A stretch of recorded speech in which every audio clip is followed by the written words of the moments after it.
So we'll do a technique information in this video, but first of all I wanted to talk about just general things about window cleaners. So a window cleaner not so long ago said to me, I tried to help a window cleaner who works in my area with working differently, using more than one tool, just being better at your job basically. And he wasn't interested, he wasn't very happy, he started getting agitated. Now, my experience from just people generally on YouTube and the local window cleaners, maybe I just work in angry streets, but generally speaking, I get bad vibes from window cleaners because they're aggressive, they're angry, they're stupid, they're ignorant, and that generally, for me, I find that is the window cleaning industry. That people are just get into window cleaning because that's their sort of mentality. Now, my mentality is different. I don't want to be come across as being agitated and angry. I want to be the best I can be in my own little world. But politeness and being just being respectful. You can say something to someone and say, sorry mate, I'm happy doing it the way I want to do it, which is entirely fair and nothing wrong with that, but you can be polite with someone. Now, I was going to work one morning and there was a window cleaning van that was in front of me, and we pulled up to these traffic lights and his back brake light wasn't working. Now, I've never spoken to this guy before. I've seen him a few times in the areas that I work in, and I thought, because I'm going the opposite way, I'm right next to him at the junction, he's going left, I'm going right. I've said before, try not to look left or right at people, or if something catches your eye, just look ahead and pretend nothing's happened. So I pull up and I thought I'll do the right thing and let him know that his back light isn't working when he brakes. So he's obviously already looking at me, so I turn to my left and look at him, and he's already got a frown on his face. This is early in the morning, so I don't have my glasses on, so I normally put my glasses on when the sun starts to get bright and stuff. So even if I turn my eyes and stay looking forwards, he can see what I'm doing. So I turn and I look at him and I put my window down. His window's still up and he doesn't want to put the window down. And bear in mind, we're still at red. So this is all happening in a matter of like less than 30 seconds, I would say. But it can feel like an eternity. So I'm looking over at him and I do this to him to make sure he's putting his... I can't communicate with him other than doing that. Put your window down. So I'm sort of using my lips to say, put your window down. He puts his window down and he starts swearing at me. So what the fuck do you want? So I said, I'm just letting you know your back brake light doesn't seem to be working. And he said, well, what the fuck is it to do with you? But by that time, the lights had gone to green, and it's just me and him at this junction because everybody else this is way before everybody gets out of bed. I don't say, well, you don't have to be like that. You could have been a bit more respectful. I just drive off. And that was the end of that scenario. So that relationship has forever been ruined because of just the way that he is. And typically, this is the sort of character that I sort of meet. I don't try to meet these people, by the way, but these are the types of people that work in these angry streets that I often work in. So they're aggressive, they're abusive, and pretty much they're useless at their work. Maybe that's the reason why they're so aggressive. But try to help another window cleaner.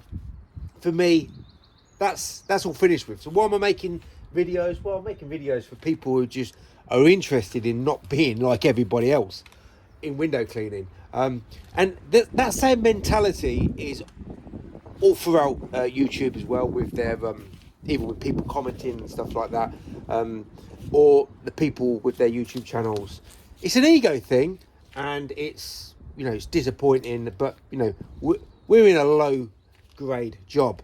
I don't mind being in a low grade job. In fact, I like being in a low grade job, because if I fall, I ain't got far to fall. If I'm in a high grade job with a high amount of respect and responsibility, then that fall, if I ever do fall, it's going to hurt me, innit? So I like being very low grade, but you can be low grade, have a low grade job and position, but not be disrespected. Anyway, that's my take on that, and I've talked about this sort of mentality before. Don't try to help other window cleaners, because generally speaking, this is what I've noticed in working as a window cleaner. But saying that, it's good for you to be on good terms with another window cleaner. And I'll give you 2 examples of me being on good terms with another window cleaners. So, generally speaking, you can't speak to other window cleaners in the areas that I work in, because they're just arseholes. That's it. People call me an arsehole, but the thing is, they don't like facts, and I'm speaking facts, right? So when you speak facts to these arseholes, it grinds them, because facts are facts. It's not make-believe, it's the way things are. So I got on with these other window cleaners. They were older people. I generally get on with older people because they just got a bit more respect. And they treat people with, you know, just like normal. Window cleaners, to me, quite honestly, they're not normal people. You can be odd and be nice and friendly, and you can be odd and nasty and vindictive. So I've got these, they're both retired, right? And the good thing that I got on with them is they were normal, and I could talk to them, and, you know, we could work in each other's areas, and we could wave to each other, have a little chat, and then get on with our day. But most of the time, that is impossible with window cleaners in the areas that I work. So I just tend to just mind my own business. I don't even want to turn left or right. Just look forward, do what I'm doing, drive where I'm driving, and try not to offend anybody just by making eye contact or saying hello to people. People these days are just angrier than ever. So the benefit of getting on with people is, well, I'll tell you, it's a lot easier to work in the areas that you're working in. But when it comes to retiring, if they get on all right with you, which is what happened to me in the last year, they offered me their work, or just say, whatever areas you work in or I work in, just let me know. They're not selling it to me, they're just handing it to me on a platter. These other window cleaners that aren't very approachable, aren't very, they're just not very nice people. Did they get anything handed to them on a platter? They got nothing, right? And that is what I'm trying to say. If you act like an idiot and act like a prick and think you're something that you ain't, some sort of wannabe gangster, and you're just a low-grade window cleaner, well, number one, from the experience that I have noticed from these idiots, they're shit at their job. They're lousy at their work. They can use a water-fed pole, but with the squeegees, they are rubbish. Just like the people on YouTube, they are rubbish. Their egos are up here, but the reality is they're right at the bottom. They're below people like me, who is right on the bottom anyway in life. But I can get on with people, or I can just ignore people and just say what I see, the facts. And they hate the facts. So, generally speaking, getting on with window cleaners is probably much more beneficial to you, because if they come up to retirement, they can actually just take what you want. And that's my experience with just 2 window cleaners that I could speak with and got on with. The rest I can't even can't even say hello to them without them wanting to have a fight with you. Anyway, moving on, let's talk about the technique. And I've talked about the attitudes of window cleaners in the past, and maybe I just work in angry streets, but the reason why I work with certain clientele people is because they're of an age where they're more respectful and just more loyal than people of a younger age. So that I'm not interested in how much I can charge the window cleaner, the customer, or how big the job is. I just want to deal with people who are polite, courteous, and have a normal life.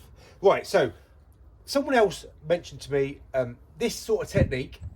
I talked about it many times. Start there and come over here and go down. So we'll be going down the glass instead of going up and across, because quite often when you go up and across, you get smears and smudges. But the guy was saying, well, when I start in the middle, I still get smudges and smears. Well, I'm guessing, well, first of all, let's talk about the size of your squeegee. So this is the width of this window, and I like to talk about using the right size tool for the right size pane of glass, but don't have it too big because you ain't got the skills and the ability to work with it. So better to go smaller than bigger, then you can maneuver around. And well, I often go a little bit smaller than what I would have done several years ago, because I've realised I just want to make my life a little bit easier. I ain't saving that much more time. I'm saving milliseconds of time, just milliseconds, because in my other job, milliseconds is very important in making music, with delays and reverbs and stuff like that. So it's a translational sort of, it moves over to a different profession, and I'm saving milliseconds. So if I can just save seconds instead of worrying about saving milliseconds, my life will be a lot easier because I don't have to work so hard. So have your squeegee at least over halfway of your width of your pane, so you can go up to about here, but don't go anything further than there, and unless you're doing very technical minimum moves, and most people don't need to get involved with doing any minimal moves. So we're just talking about moving around the glass with the fanning technique. So have your squeegee so you've got enough space to move it over, but have it at least halfway of the width of the window, so it's not too small. So it's not down to this size, you're making loads of maneuvers, right? So this is a 12-inch. You could go with a 14-inch. Pretty easy window to work on, as long as I'm coming down the frame instead of going up the frame like this, which is what everybody does. So I'm looking to save time, but making my life easier doing it, not working hard by saving time, right? So I think what this guy was trying to say is he's starting in the middle and he's coming over here, he's taking out that, and then he's coming over here and he's got himself a smudge and a smear. Well, first of all, get a squeegee that is small enough but over halfway that you can maneuver around with. So if you do make a mistake, you can go back over and catch it and go like that. Don't go this way, go this way when that side is dry. That's for other window cleaners on other YouTubers channels that talk about making rainbow streaks. We don't want to work like, we don't want to act like other window cleaners. We want to be legitimately next level in everything we do and act. So don't start right in the middle, don't start over here, whatever you do, but start over here, right? So if you start over here, you're starting let's say 1/3 in, you're coming over here, right? So that's all dry, right? So by the time I come up here, I'm going to come over here, then I haven't got any smudges and smears, right? If I start over here, I've got such little space to maneuver. Maybe I could go over here, but I'm going backwards. I don't want to go backwards on myself. I just want to make my life easier and work 5 times quicker than the local aggressive, well below average style window cleaner. I'm going to start here, come over here, and then come over here. I've got no smudges, I've got no smears. I'm using the best squeegee in the world to use, because I'm using the best solution in the world to use, and I'm using the best ideas and skills in the world to use using the squeegee.